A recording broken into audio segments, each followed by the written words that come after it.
Hey guys, I'm out here in the shed, in the cold, in the dark, working on this buggy. I'll show you what I've been up to. I've mounted this pedal box in here. Here's the footage of me making that.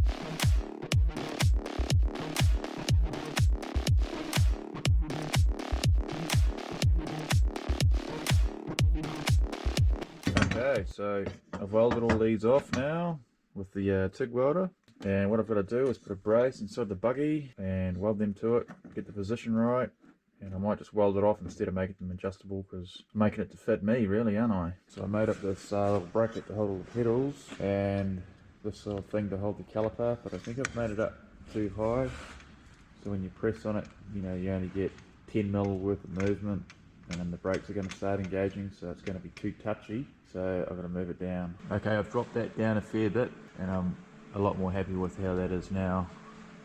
I reckon that's just right. Just commit now and weld it all off.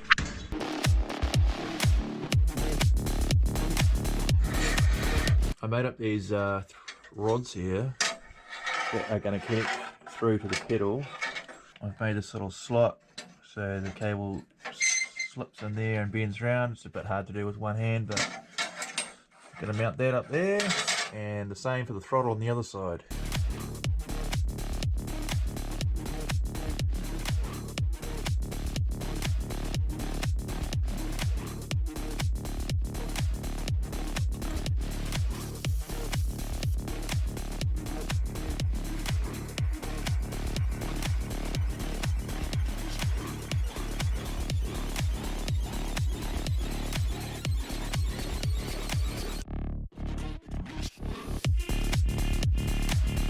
So I've made some mods to this pedal.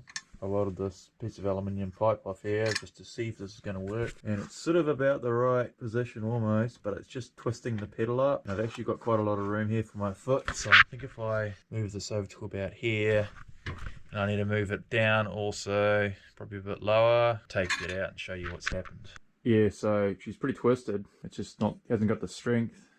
Also too much leverage on it. So if I move this pipe down to here, make it a bit shorter, box it all in, hopefully, and then it's up to the job. But that is for the clutch pedal, and that's the hardest one to push because the brake caliper is going to be a straight push, and the throttle cable has no weight on it hardly. So once I get this one sorted, I'll work on the other ones.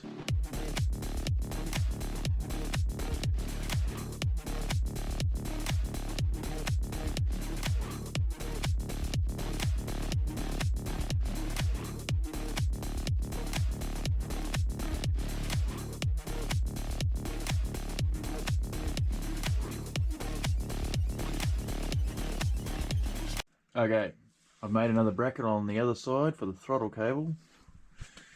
It's connected over here. The same deal with the pipe thing. It works perfect. Doesn't quite spring back very fast. And this thing controls quite a few wild ponies. So, and then the clutch the pedal looks a little bit rude, but it's firm, but just good, I think. Just great. Another thing I need to do is mount the speedo and everything up here, which I can just cut this bracket down and make it fit, but that's not the thing I'm worried about. What I'm worried about is a million wires that I've got to lengthen to get back to here and wherever else it came from. Look, I've cut these ones in my anger at taking it apart. I just cut them to make it easier, so now I've got to wire that back up. So I'm not looking forward to wiring all that back up.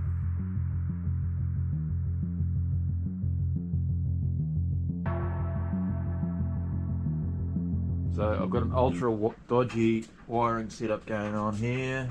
I've started taking all this wiring to bits. I'm trying to figure out how much stuff I can get away with using and it's still working. There we go, so that's still going. So I'll just start disconnecting stuff and see what I don't need. Good news is I found out how to get it started. I was mucking around for ages, but it was the wire that goes to the clutch lever needs to be hooked up. So, and it turns out I need all of these wires hooked up for it to go. So there is no shortcuts, I've got to extend them all. Yay.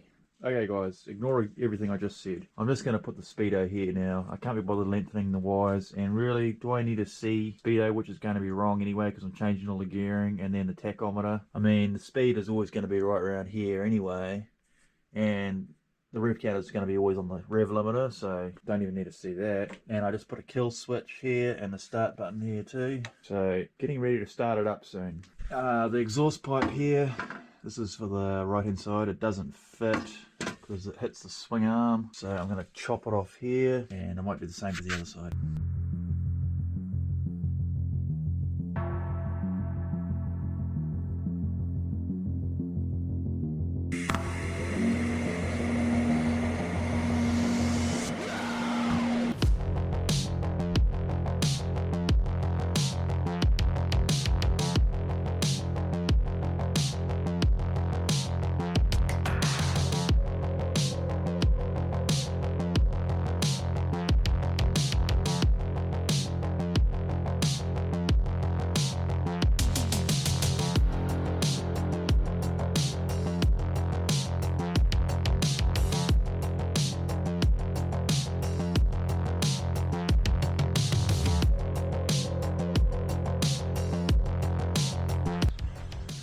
So I just welded a blank on this side that goes to the left hand pipe, and I changed the angle of this one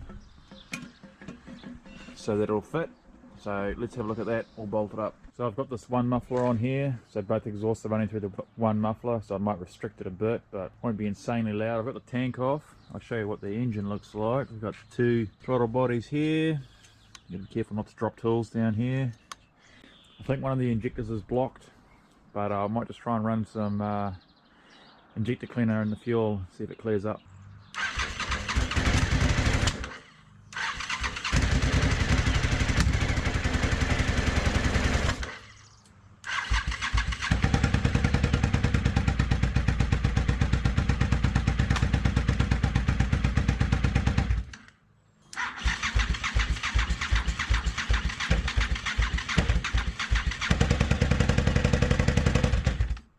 I'm having a bit of trouble here with the wiring, so my daughter here is helping clean the plug out. They've got corrosion inside the plugs, and I think that's what cuts out after a few seconds of running, because it's just wiggling around and coming loose. So it's really hard to fiddle the wires to get it to light up. So it turns out that the plug was dodgy. We couldn't really fix it, so we've got Mia here stripping the wires so we can just solder them back together and throw the plug away.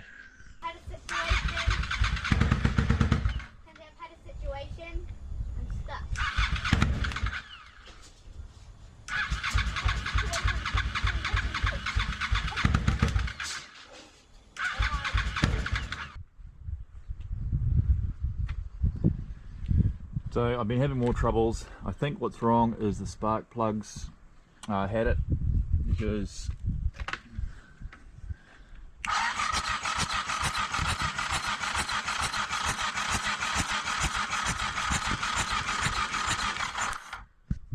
I don't know if you can see, but it's sparking erratically. It's just sparking all over the place. Both plugs are doing the same thing.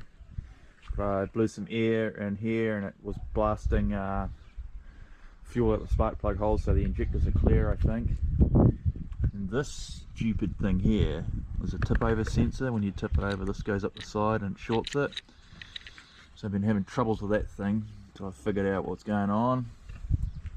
So yeah, after I get some new spark plugs, hopefully this bad boy will start up. So that might be it for this episode, guys. Thanks for watching, and see you next time.